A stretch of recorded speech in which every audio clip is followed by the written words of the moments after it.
Hello and welcome to my new video. Today I've picked a topic, and that's because of a recent event. Because here in my area, or actually right in my neighborhood, there was another break-in. There was quite a bit of damage done again, and some things were stolen as well. Unfortunately, it looks like once again we have no clues so far about who did it. And well, how should one say it, or how should I put it? The only thing that could still help us here would possibly be a surveillance camera. Here we have the Eufy network video recorder security system S4 Max, and there are already 4 PoE cameras included in the set. A big advantage of this system, we can buy the system just as it is. It's a plug-and-play system, which means you can basically set it up, get it running in just a few steps, and it works right away. We won't need an information technology technician or anyone else to maintain the system long-term at extra cost. We can expand it further. There are already 4 cameras included, and what I find special, here we have special cameras included. These manufacturers also have other cameras, which would of course be compatible with the system, but this camera here has a unique feature. As you can see, this camera here has 2 lenses, I'll just say. Up here, we have a fixed system that can cover an angle of up to 122 degrees. You can aim it at an object, and below is a movable 360-degree system. The advantage of the system is that you can always keep the object in view, but with the lower system, you can also follow the respective objects, people, or intruders. Of course, the system can also work in such a way that it can continue to track people. That means from camera 1 to camera 2 to camera 3, you can always keep track during the pursuit and record the person. But nonetheless, our main subject remains in sight. What is, of course, most important for the end user? How do I get my recordings, and how do I find my recordings, for example, even in 3, 4, or 5 years when no one has taken care of the system for a while? Here we have a main station. I'll just mention a stationary recorder here, this one with a 2 terabyte hard drive. This one is always recording with the cameras. The advantage, everything is in one place for you. And if you want, you can access it through the app, control it, and basically find and download the videos there. However, of course, you also have the option here to connect a direct HDMI monitor, screen, or television, and then control the system, for example, with a mouse. And basically, even offline, you can access the recordings without any additional tools. And that's the crucial point. Let's first get to the most important aspects of the system. As I said, we already have a camera here with 2 heads. One head has 1 lens, the other head has 2 lenses. So we have 3 lenses with 16 megapixels. Then we have a complete coverage of the camera up to 360 degrees. We have live tracking. We can take another look at that later. That means one camera can track a burglar, let's say, until the second camera takes over, and so on and so forth. And importantly, we have 24/7 recording, which ensures that we definitely have the footage when we need it. Furthermore, it might also be interesting that the camera has an 8 times zoom, and we can intelligently search our recordings in the system, meaning we have a search assistant. Of course, the system has excellent night vision. Let's start with what's included in the package. As you can see, I've already unpacked the box here, and inside this box there are 3 smaller boxes. Let's start with the first box. Here we find our installation accessories. That means in this box we have our quick start guide, which allows us to set up the camera and the system very quickly. And here we have everything we need for wired installation materials. That means we have an Ethernet cable here, a network cable for each individual camera directly to the recorder. That means for you, you don't have to do anything else here except simply connect this cable to the camera and to the recorder, and you can get started. This cable, or each of these cables, is 15 meters long, and with that you can basically work with the cameras up to 15 meters away from the recorder. Longer distances might also be possible, but in that case, you would need to use different cables. Oh yes, one more important note. The cameras are also powered through the network cable using PoE. That means the station supplies power to the cameras through the network cable. So you don't need a separate power connection for the cameras. In addition to the 3 network cables, we have our camera mount here, which I also think is very nicely designed. That means it just gets mounted on the wall. Here, we have a cable opening, so you can run the cable directly through the wall. Alternatively, these mounts can of course also be used for ceiling installation. Just turn them accordingly, screw them to the ceiling, and then you can simply click your cameras in here and they're basically ready to use immediately. So that you can also insert your cables in a waterproof way, we have these water sealing cable glands here. You can use them to make your network cables even more waterproof. The second box contains our system's eyes. As I said, you can connect up to 8 cameras to the system. 4 are already included in this set. Important, remove the protective films from the cameras before use. The camera is now in front of you. Important, up here we have a 4K camera, a fixed camera that can be aimed at the object. Special feature, I'll show it to the camera again so you can see. You can also adjust it here so that it's aimed exactly at the object, and you can always keep an eye on the object you want to protect. This camera, as I said, has 4K and can work with a wide angle of 122 degrees. Down here we have the dual lens camera. Here we have 2K video, and this one can rotate 360 degrees. If we turn the camera around, we also have another slot on the back which we can open. You can also insert a secure digital card into this slot. That's an extra layer of security for you. You can also record on this one. If everything else fails, if everything goes wrong, you still have the secure digital card in the camera, which gives you an additional fallback option, but we'll take a closer look at that later. Here we have the connection to our network cable. Usually the connection to the network cable is sufficient for you. Alternatively, of course, the camera can also be powered individually here. Let's move on to the last box. Here we have our recorder, our base station, and here's the power supply for the base station. You see a power adapter here. It powers both the base station and your cameras. Then here we have an Ethernet cable to connect to your home network, to your router, and here we have a mouse. That makes controlling things even easier for you. Here we have the system now. I'll just turn it towards the camera. Here we see the front. Here we have a sticker, a protective sticker. Let's take that off. And here we see the front with some LEDs. For example, the hard drive, local area network port, and power indicator are kept simple so you can easily see if the hard drive is working, the local area network is connected, power is on, and the system is ready. And you can see that it's working.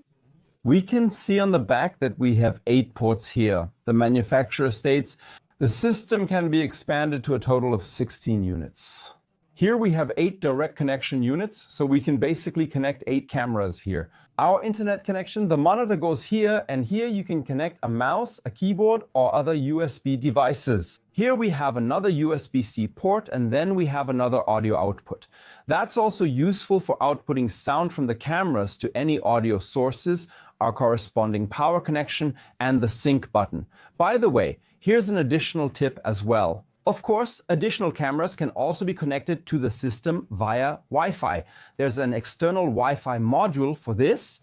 This allows you to connect cameras to the recorder via Wi-Fi and thus achieve a very high wireless range with the corresponding cameras. Now I'll turn the device over onto its bottom. You can also open the device. In its default delivery state, the device contains a 2 terabyte hard drive. You can see it's screwed in down here. If we open the device, we can expand it up to 16 terabytes. For the local user, 2 terabytes are more than enough. When the hard drive is full, as I said, the hard drive automatically overwrites, so the oldest recordings are deleted and you always have the most recent recordings. Another important feature, of course, this system is also highly artificial intelligence optimized. That means the artificial intelligence supports us here with monitoring as well as with filtering the video footage. This way, you can intelligently and quickly find and filter your recordings, and if something happens, you can hand them over to the police much faster. Here's another important tip. As a rule, I always recommend the following to people who ask me how to set up such a system. First, set up the system on your desk somewhere in your living room. That way you have a big advantage. If you have any problems during installation, you have all the cameras right next to the device and you can access and intervene directly. So let's start up the system first. Let's begin with wiring the main unit. We are now at the back of the main unit and we'll start by wiring the most important elements. First, we have a power connection here, which is very simple to install and is then plugged into a standard Schuko socket. This is the power supply for all your devices. Secondly, we have a USB port here, for example, for external USB sticks or similar devices, hard drives, or of course a mouse or a keyboard, whatever you want. I'll just plug in the mouse here now. You can see it's ready to use immediately. Next to it, we have an HDMI port. This HDMI port is used to connect an external monitor. I assume that most of you will start by working with the app. Nevertheless, I'll just go ahead and connect a monitor here. The monitor is now connected here. Next, we need an Ethernet connection, and of course, a local area network cable is also included in the package. Of course, as I said, you can also use your own. I'll show you here on this demo router so you know where to connect it. Important, it would be good if the router assigns its IP addresses automatically. If not, you must manually assign the IP address to the device here. But I assume that in 99% of cases, the router is configured that way. That means we plug this into the local area network port of the device and into a free local area network port on your router. These are usually these yellow local area network ports here. You plug it in there. Please don't use the wide area network port of the router, use a free local area network port. And as you can see, we have a monitor connected here so we could start the setup right away. Now, of course, we still have our cameras. Installing the camera on the wall is actually really easy to do. Just screw this bracket onto the wall and then you can simply snap the camera in place here and secure it with these two screws. But I can show you that in detail again later. For now, let's move on to connecting the cameras, which is also very easy. Note, the cameras have protective films. Remove them before installation. However, if you still have the cameras lying around on the table from time to time, I would recommend leaving the protective films on so you don't scratch or dirty the lenses. So now we have this camera, we simply connect it to the receiver. We have these 15-meter cables per camera included in the package. As I said, if you need longer cables, you'll have to get them yourself, but we can also use these 15-meter cables here on the table. You simply open up this cable block like this and just pull out both ends here. And this way we can connect the cameras for testing, just to see if everything works. We'll just take the slot for camera 1 here and connect it to camera 1. We don't need to make this waterproof connection here yet, but I can still show it to you because you can see it best here at the table. Once you've basically installed the camera, you'll have this cable gland here, this end piece. Let's take out this rubber piece here. Usually, you can just put this rubber piece over here. You wrap it around the back here, put this knot connector around it, push this rubber insert into the knot connector, and then put on the counterpart. Or rather, insert the rubber attachment into this holder, screw on the connector, and connect the Ethernet cable to the camera here. You can't really go wrong here.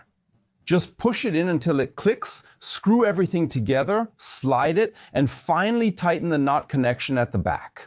This way, the connection at the back becomes waterproof and is protected from wind, weather, water, and all other influences. So as you can see, we've now connected our 4 cameras to ports 1 through 4. We still have 4 available ports for cameras on the receiver, which we can add later if needed. Next, we'll use the Eufy app. Just download it from the Android or Apple App Store and open it. Important, in this app, you need to register or log in. Here's a very important note for owners of other Anker devices, such as the Solar Bank. You usually already use the Anker app for these, which means you already have a password with this manufacturer. So log into this app with your Anker username and password. Once we're in the app, we see our main screen here, and basically everything here is self-explanatory. You can press Add Device here or tap the plus button at the top and select Add Device.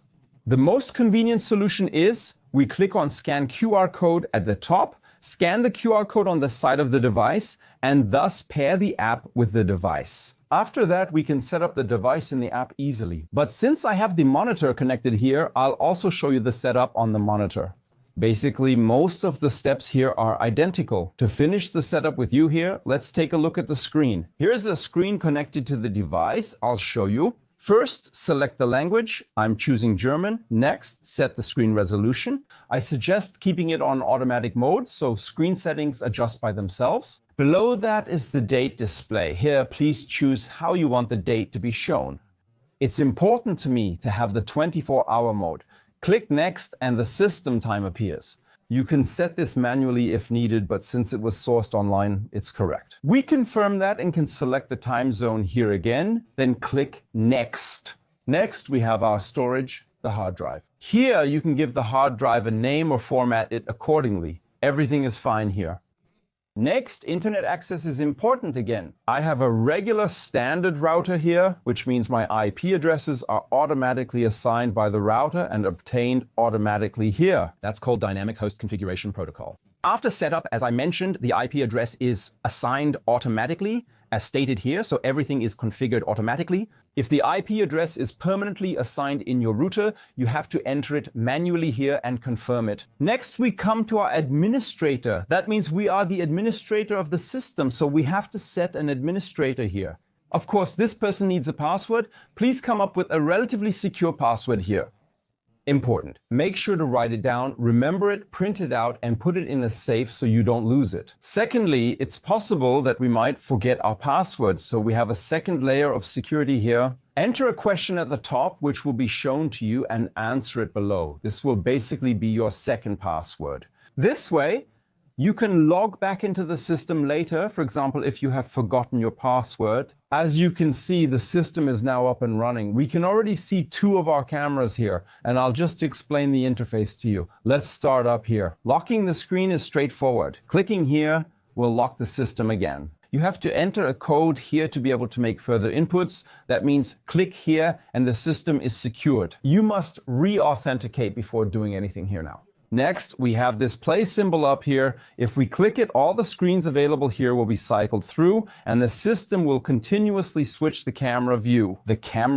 You can then switch from camera to camera and use this monitor as a kind of preview monitor, like you might know from surveillance systems in large companies, for example. Next, let's cover the live setup. This is important. Click on it. Here, under this section, we can now assign all the cameras. You can see that this has already happened automatically.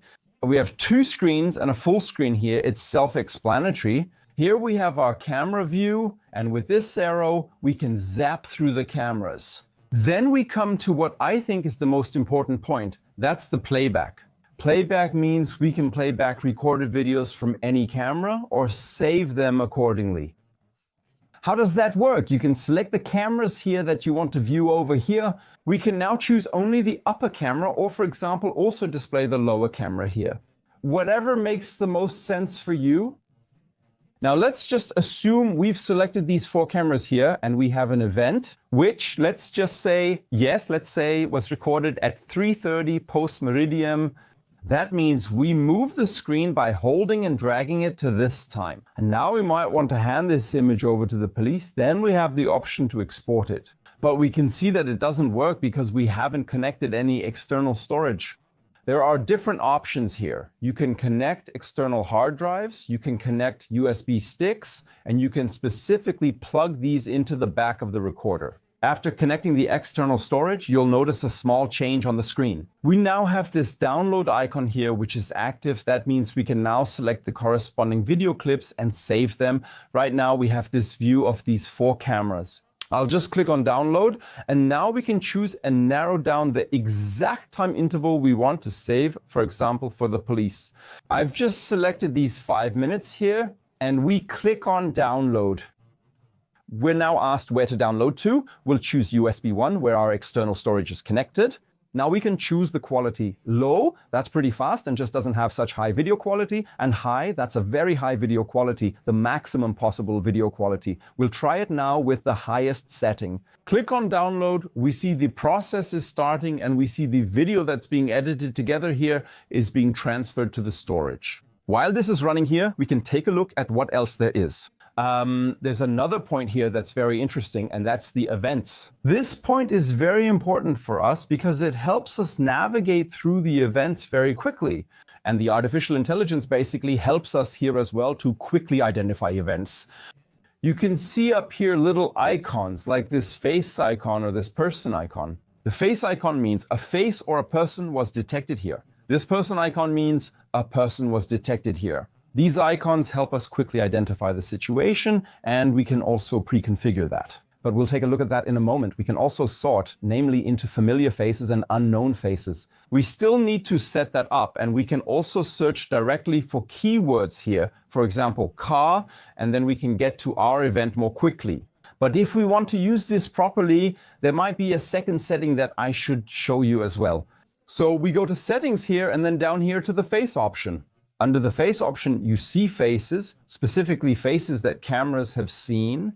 I'm the only one who's been on camera, so I was recognized here, but I'm still an unknown face. Now, of course, we can add employees, familiar faces, family members, or whoever you want to the familiar faces up here. To do this, we click here, give the person a name or a number, whatever you want. I'll put my name here for now. Assign a category to the person and confirm it. Now, this person is saved here as familiar. That also has consequences now. For example, if we go to our events here, we see that up here we have a familiar person, and now we can display where this familiar person was seen. Then we go back again and click on the equipment section. Here, as the name suggests, we can see our connected equipment. That means we see the cameras. Then we have the alerts here. This is an extremely important point for you. Set your notification preferences here. The key part is the artificial intelligence detection section at the bottom. I've already turned this on here, and here you can specify what should be detected and what should be processed accordingly. Of course, we can also specify where this artificial intelligence should operate. That means we click on the devices, and here we can specifically add or remove devices for the artificial intelligence, and that way you can optimize your recordings in a very meaningful way. Then at the bottom, we have the system section, which is basically the same as what we just did during the setup. What's really important and something you should take to heart is the automatic restart. Especially with surveillance technology, problems can occur when it's running for months or even years. It's a good idea to restart occasionally. You can schedule restarts here. Pick a quiet day, set a time, and say, let's restart the system now. The system may be down for 2 minutes, but will be freshly restarted afterward. Here you can manually restart or reset the device as needed. The information is pretty self-explanatory. Here's the QR code and serial number. Previously, we discussed integrating it into the app. Here you'll find all other details about the network, processor, etc. Here, you can view information about connected storage devices like the hard drive and check for issues. There's also a local account, which is important for system users. I'm logged in as an admin, but of course, we can also add more people here. You click here and can now add admins or users here. That's crucial for a company, since employees likely need to review this as well. Those will be the corresponding users, and you give them a name, a password, and then they can also take a look at the system if something comes up. Now let's review the logs. I've restarted the system several times and tested it. Everything is listed here, and you can also check what happened and when. Of course, everything comes with a timestamp. And you can also look into the past here to see what happened to the system and when. So, in the next step, I want to really test the system with you. That means I'm just going to install the cameras here at my location now. I'm going to set up all 4 cameras. And then we'll take a look at the real video quality outside, and we'll see how the devices actually work. For that, I'll mount the devices on my house wall. I already told you earlier, it's very simple. We basically have these base modules here. They are simply screwed onto the wall, and the wiring is plugged into the camera here. Everything is connected to the main recorder, and the system is ready to use. Here's a quick sound test for this camera. There's a lot of background noise from a nearby construction site and a running fan.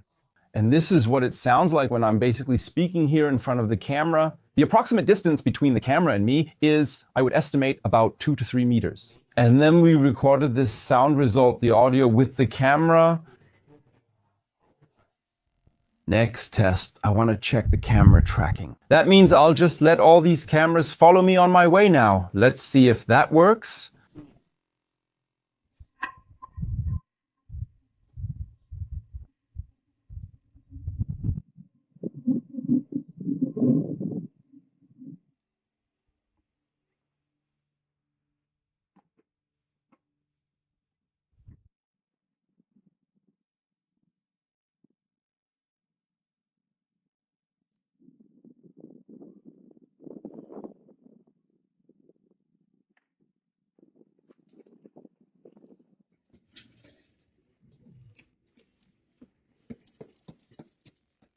That worked pretty well already. Now we still have the camera over here in the yard, and then the camera would have followed me completely.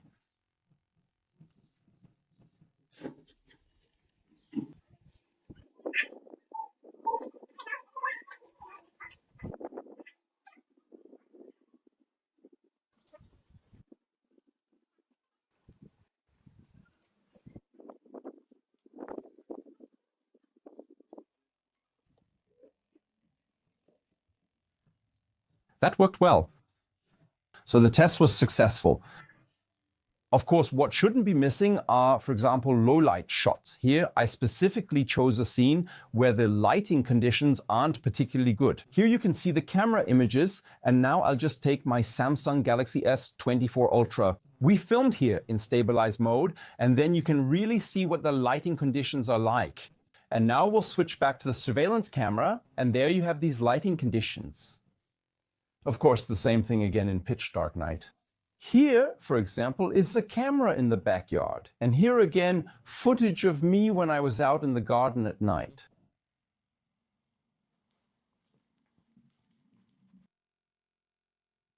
So that should be it for now about the Eufy Network video recorder security system. I was only able to show you a tiny part of the possibilities in this video, but as you can see, the video has become very, very long again. The system can still do many things I haven't mentioned yet.